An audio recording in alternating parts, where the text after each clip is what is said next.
Bismillahirrahmanirrahim. Assalamualaikum warahmatullahi wabarakatuh. Alhamdulillahirabbil alamin. Wassalatu wassalamu ala asrofil anbiya'i wal mursalin wa ala alihi wa sahbihi ajma'in. Amma ba'du. Di video kali ini saya akan membahas tentang mengawal pemerintah yang sah. Yang pertama yaitu kewajiban menghormati pemerintah. Kewajiban menghormati pemerintah disebutkan di dalam Quran Surat An-Nisa ayat 59 yang berbunyi A'udzu billahi minasyaitonir rajim. Bismillahirrahmanirrahim. Ya ayyuhalladzina amanu atii'ullaha wa atii'ur rasul Ati'ullaha wa ati'ur rasula wa ulil amri minkum. Al-ayah sadaqallahul azim. Yang artinya, wahai orang-orang yang beriman, taatilah Allah dan taatilah Rasul Muhammad dan ulil amri, pemegang kekuasaan di antara kami. Mengapa pemerintah itu harus dimuliakan? Menurut Syekh Abdul Rauf Al-Munawi menjelaskan bahwa pemerintah itu harus dimuliakan karena teraturnya agama itu dapat dihasilkan dengan ibadah, sementara ibadah tidak dapat dilakukan tanpa adanya pemimpin yang dipatuhi dan dimuliakan. Nah, kita harus menghormati dan mengapresiasi kebijakan pemerintah meskipun terkesan tidak ideal.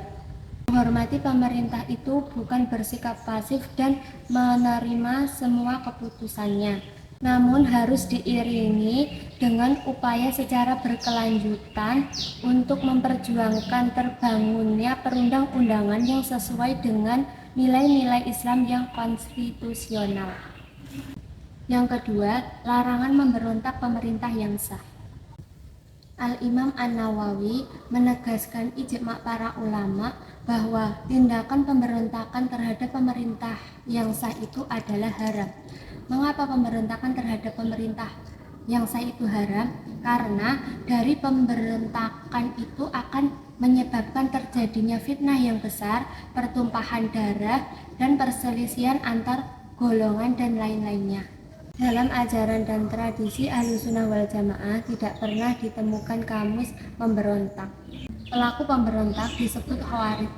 Meskipun istilah ini pada awalnya mengarah pada kelompok yang menyimpang kepemimpinan Ali bin Abi Thalib, namun secara dinamis juga digunakan untuk setiap kelompok yang melakukan pemberontakan terhadap pemerintah yang sah. Syekh Abdul Fattah Qudaisi Al-Zafi'i menyebutkan, kita melihat sejarah dulu pemerintahan Islam dipimpin oleh rezim Mu'tazilah seperti Al-Ma'mun, Al-Watsit, dan Al-Mustasim. Tidak ada satupun ulama Ahlussunnah wal Jamaah yang memberontak mereka. Mereka juga tidak pernah menfatwakan haram berjamaah di belakang kelompok yang bukan pemimpin dari ulama Ahlussunnah wal Jamaah. Dan mereka juga tidak mengharamkan agresi militer bersama mereka. Padahal pada waktu itu banyak ulama seperti Imam Ahmad bin Hanbal, Al-Bukhari, Muslim, At-Tirmidzi, Abu Dawud, dan ulama besar pada abad ketiga Hijriah. Inilah teladan dan etika ulama Ahlussunnah wal Jamaah terhadap pemerintah yang berbeda pandangan. Yang ketiga yaitu etika amar ma'ruf nahi munkar kepada pemerintah. Rasulullah Shallallahu Alaihi Wasallam bersabda yang artinya, barang siapa melihat kemungkaran maka ubahlah dengan tangan, jika tidak mampu maka ubahlah dengan lisan, jika tidak mampu maka di dalam hati harus mengingkarinya. Hal ini merupakan keimanan yang lemah. Hadis riwayat Muslim. Maksud nahi mungkar adalah berupaya untuk menghilangkan kemungkaran sesuai dengan syariat Islam.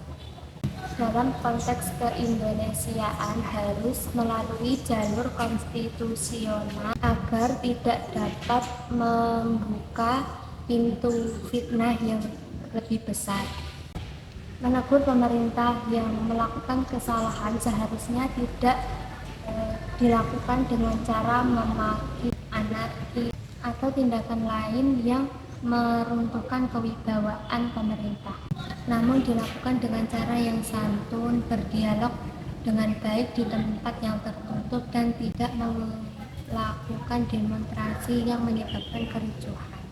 Rasulullah Shallallahu Alaihi Wasallam bersabda, yang artinya barang siapa yang hendak menasihati pemerintah, maka janganlah terang-terangan di tempat yang terbuka, namun jabatlah tangannya dan ajak berbicara di tempat yang tertutup.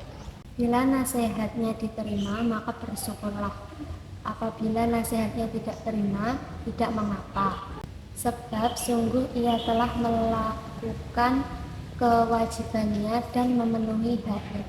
Apabila kesalahan pemerintah itu tidak begitu prinsip, maka wajib bagi rakyat mengedepankan nasihat dengan cara yang halus.